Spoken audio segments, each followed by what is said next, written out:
चला मंडळी, आज आपण मस्त खमंग अशी कढी भज्याची रेसिपी बनवणार आहोत. नमस्कार मंडळी, मी मंगला रुद्राक्षवार. माझ्या किचनमध्ये आपले मनपूर्वक स्वागत. एखाद्या दिवशी घरात भाजी नसते, त्यावेळी काय करायचे सुचत नाही. भाजी आणायला बाजारात जाण्यापेक्षा ही रेसिपी तुम्ही घरी असलेल्या साहित्यात नक्की करू शकता. कमी साहित्यात पटकन तयार होते खमंग कढी भजे. भात, पोळी, भाकरीसोबत जबरदस्त लागतात. चला तर मग सुरू करूया आजची चविष्ट कढी भजे रेसिपी. यासाठी माझ्या किचनमध्ये जायला हवे ना. वेळ न घालवता आपण रेसिपीला सुरुवात करूया. यासाठी मी एक मिक्सरचं भांडं घेतलं. भांड्यामध्ये 5-6 हिरव्या मिरच्या, 1 इंच अद्रक, कोथिंबीर, कढीपत्ता, जिरे, लसणाच्या 5-6 पाकळ्या घालून भरड तयार करा. एका भांड्यात अर्धा कप बेसन, थोडं थोडं पाणी घालून भज्याचं पीठ भिजवायचं. अर्धा कप पाणी मी घेतलेलं आहे. थोडं थोडं पाणी घाला म्हणजे गुठळ्या होणार नाही.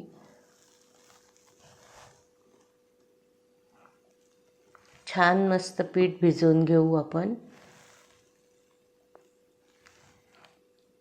अर्धा कप पाणी एवढ्या बेसनाला मला लागले आहे. आपण छान पीठ फेटून घेऊ. 2 मिनटं हे पीठ फेटून घ्यायचे. बघा, रंगसुद्धा पिठाचा पालटला गेला आहे. पीठ पेटल्यामुळे छान भजी फ्लफी होतात. अर्धा कप पाणी मला पूर्ण लागले. अर्धा कप बेसनासाठी अर्धा कप पाणी लागते, परंतु कधीकधी कमी जास्त होऊ शकते. आता यामध्ये 1 कांदा आणि 2 हिरव्या मिरच्या आपल्या आवडीनुसार तिखट घालायचं. घालून पुन्हा मिक्स करायचं.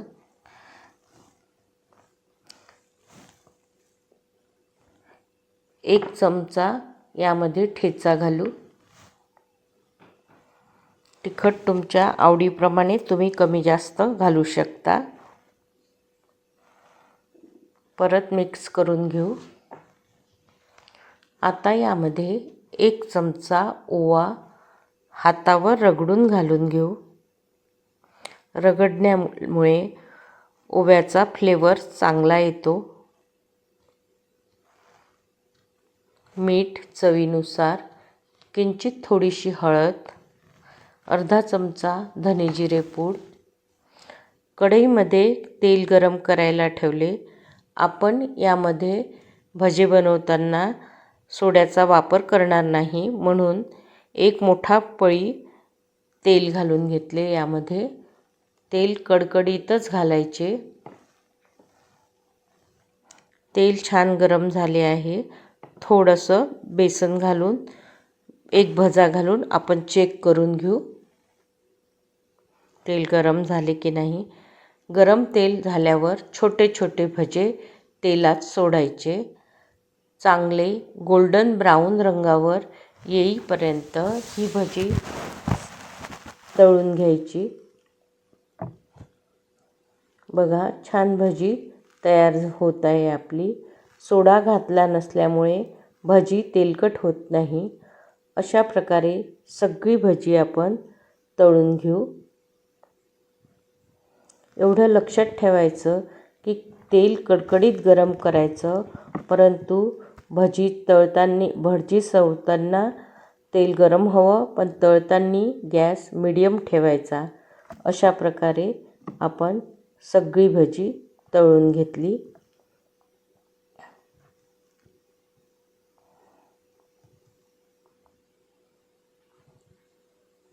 आता आपण कढीची तयारी करू. यासाठी मी ताक घेतलेले आहे. तुम्ही दही घेऊ शकता.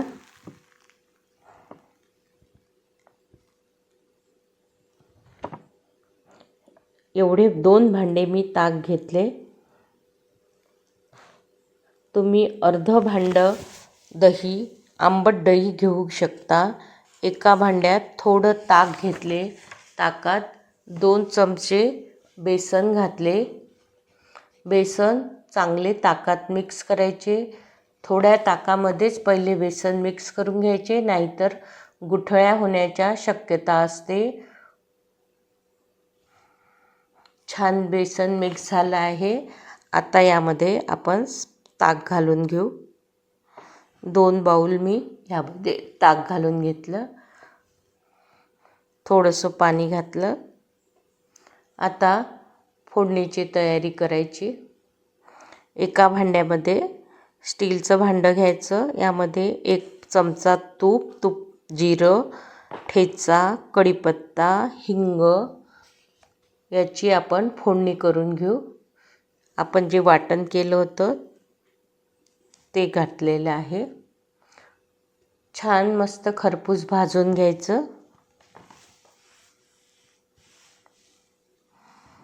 यामध्ये आता अर्धा चमचा धने जिरे पूड घालू.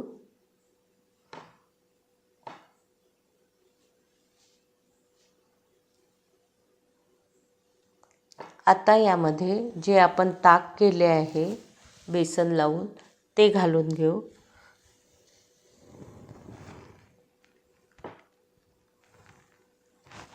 उकळी येईपर्यंत सतत ढवळत राहायचं, नाहीतर कढी फुटू शकते. या कढीची कन्सिस्टन्सी बघा अशी ठेवायला पाहिजे.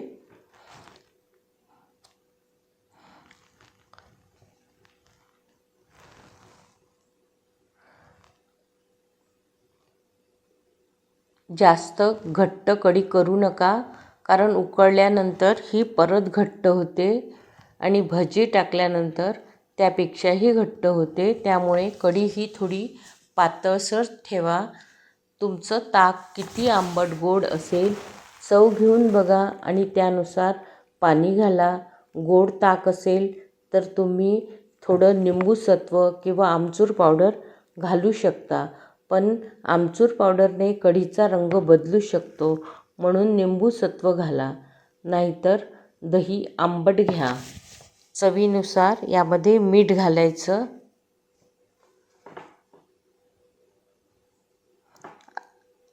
गॅस बंद केल्यानंतरच यामध्ये ही भजी सोडायची. भजी सोडल्यानंतर गॅस चालू करायचा नाही. आता आपण थोडी फोडणी करून घेऊ. यासाठी तेल घेतले मी आणि यामध्ये जिरं, 1 मिरची, थोडा कढीपत्ता घालून वरून यावर ही फोडणी घालायची.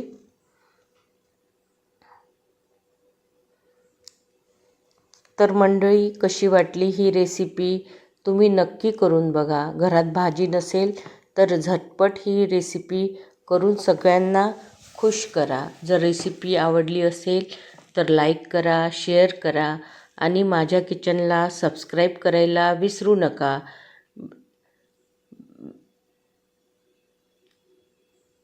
बेल आयकॉन प्रेस करा, म्हणजे मी अपलोड केलेले व्हिडिओ तुम्हाला बघता येतील. पुन्हा भेटूया अशाच नवीन चविष्ट रेसिपीसोबत. तोपर्यंत